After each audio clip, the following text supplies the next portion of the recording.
Hello my dear friends, you're on the Military Summary channel, and in this short video we're going to discuss the most important events that took place during the previous night of the local time, and the most important updates are coming from the United States of America. Today we got the information that the USA will have to send troops to Ukraine, the leader of the Democrats in the House of Representatives. According to Jeffries, this scenario will have a high probability if the Ukrainian front falls. Furthermore, we have additional updates from Europe. I'll remind you that France also promised to send additional forces to Ukraine, and according to some sources, France have already sent. And today, the French army officer Colonel Alexandre Vautreau said on the LCTV channel that if necessary, the French can send only 5,000 till 6,000 soldiers to Ukraine. From one side, this is not so much, but when talking about, let's say, 10-20 countries like United Kingdom, France, Spain, Germany, United States of America, Italy, Czech Republic, Poland, many other countries of NATO and European Union, of course, the number can be increased till 100,000 as a first wave.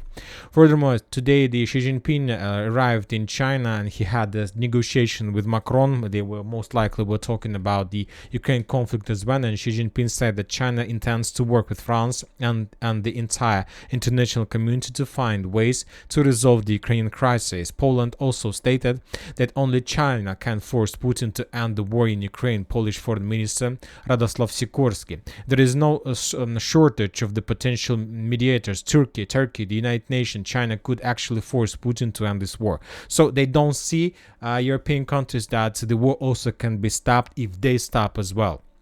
But those were not the most important updates. Of course, the United States of America is important, but probably also very interesting situation we got today from Russia. On behalf of the Supreme Commander-in-Chief of the Armed Forces of Russian Federation, in order to increase the readiness of non-strategic nuclear forces to carry out combat missions, the General Staff has begun preparation for holding an exercise in the near future with the missiles from missions of the Southern Military District with the involvement of aviation as well as the forces of the Navy. So basically the Russians started nuclear forces exercises. So this is something like respond to the United States of America and France if they're planning to send forces on the territory of Ukraine. The terrible situation. Furthermore, the Russians continue increasing the wanted list of Ukrainians. Today we got the head of Ukrainian police also in that list. So the Russians are preparing to do something, including arrest of the let's say very important persons of Ukraine, former and current important persons.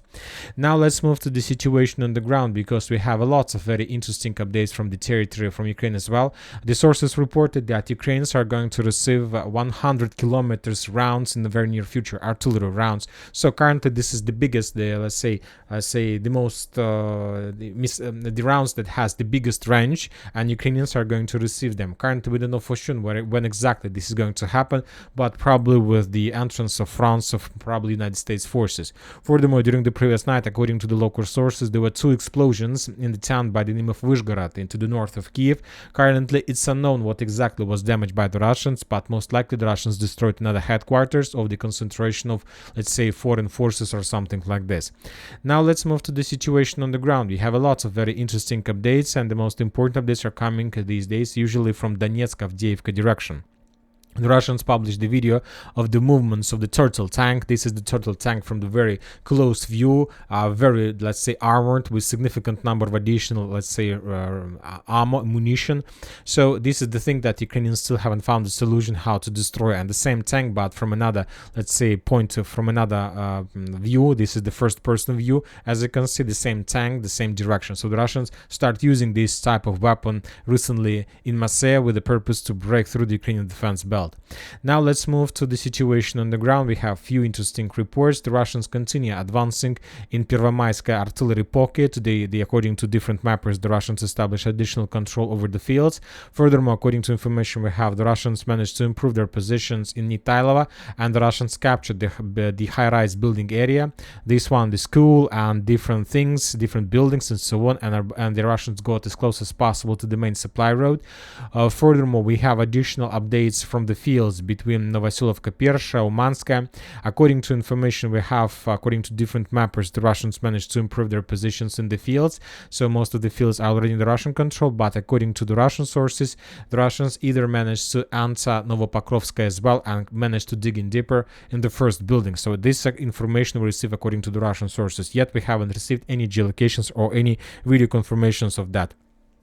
Also, the Russians reported and stated that they managed to break through the Ukrainian defense belt and enter Novoalexandrovka as well, and to capture first buildings in the first streets of the settlement. So currently we haven't received any confirmations. We will not change the map because the sources that publish this information is not 100% reliable. Maybe like more or less reliable, but not so much. So let's wait additional updates from maybe some different mappers like Deep State, Syriac, or maybe others, and then we will adjust the map as well. The South Donetsk direction, we haven't received anything new, just the regular activity, clashes, bombardments. The Russians continue clearing Konstantinovka as well, trying to force the Ukrainians to fall back. The battle for the area has already begun, but without significant changes on the ground. The same story we have about Chasiv Yar direction, but with one important difference. When talking about the eastern Chasiv Yar itself, there are very heavy clashes, but yet we haven't received any geolocations or any video confirming the Russian presence in the eastern part. Furthermore, we haven't received any updates from any mapper confirming that maybe the Russians managed to enter or not. For now, the situation is this. The Russians continue bombing, but when talking about other directions on Bakhmut-Artyomovsk area, we have significant progress of the Russian armed forces among the fields between Ivanovsk and Klishevka itself. Today, the Russians made another attempt to attack the Ukrainian positions, and the Russians were using Turtle tank. So this is the Turtle tank in use. The Russians were using few waves of attacks with a significant number of armor. The Ukrainians were trying to, let's say, damage the Russians, but they couldn't do anything to those Turtle tanks. The Russians managed to break through the Ukrainian defense belt, to land infantry, and then to safely return back. Of course, few armored vehicles were destroyed, but it's just like, it's the price that you always pay for such operations.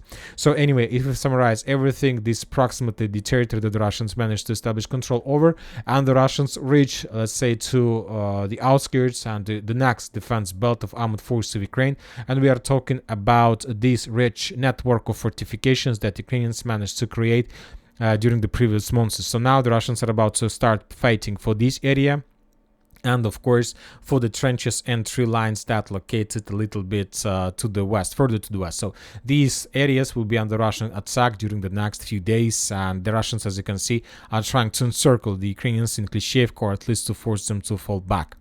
Sivers direction, we haven't received anything. We just got additional reports, additional video of how the Russians were bombing the Mykolaievka power plant, Slavyansk power plant, the area that we discussed yesterday that most likely was used by the French troopers as the temporary positions, but at least according to different sources, the French troopers were deployed in the vicinity of Slavyansk, and most likely they were deployed exactly in the power plant, because this is like old Soviet power plant with significant number underground facilities that can be used as shelters or something like this. So we got the confirmation of Russian strike. Southern Kupiansk direction, we haven't received nothing, as well as from the central part. But the northern part, we got additional updates, and this morning we start receiving updates according to Deep State, according to pro-Russian sources, that as a result of very heavy clashes, the Russians established complete control over the town by the name of Kislovka, and basically they finished the clearing of this area, and now the Russians are able to move further to the west. The Ukrainians currently are located in the fields, and it's very difficult for them to hold the territory. The Russians start bombing and attacking the Ukrainian positions along the railways with the tall slam tower systems, with FABs, with significant number of weapons. So the Russians are moving further, and most likely the Ukrainians will be forced to fall back and very far from the area, because there is no, let's say, defense belts, no strongholds or shelters that the Ukrainians can use to slow down or to stop the Russians. So most likely the Ukrainians will abandon their positions in Stepovo, Novosilovka, Ivanovka, and will be forced to fall back first to Peshchana and then even further to the west in direction of Kurlovka. So this is exactly what's happening, and we're gonna see more updates during the next few days. Now we're moving to Kharkiv area. The Russians continue hunting the Ukrainian positions, forces, artillery systems, and so on. On this video we can see another, let's say, Ukrainian armored vehicle that was moving, operating in the area, and was damaged and destroyed by the Russian Lancet. Furthermore, we got a few more updates about the strikes that took place in Kharkiv itself.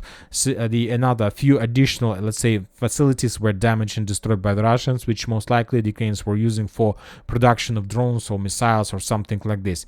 Although the Russians continue hunting the Ukrainian positions Ukrainian mines along the border. On this video we can see the Ukrainians mined the roads in the area, and now the Russians are clearing the roads with FPV drones. So for now this is the only way they can do this, and as you can see, as a result of another, let's say, dropping of the bomb, the mines were destroyed, and then there was a very heavy explosion, as you can see.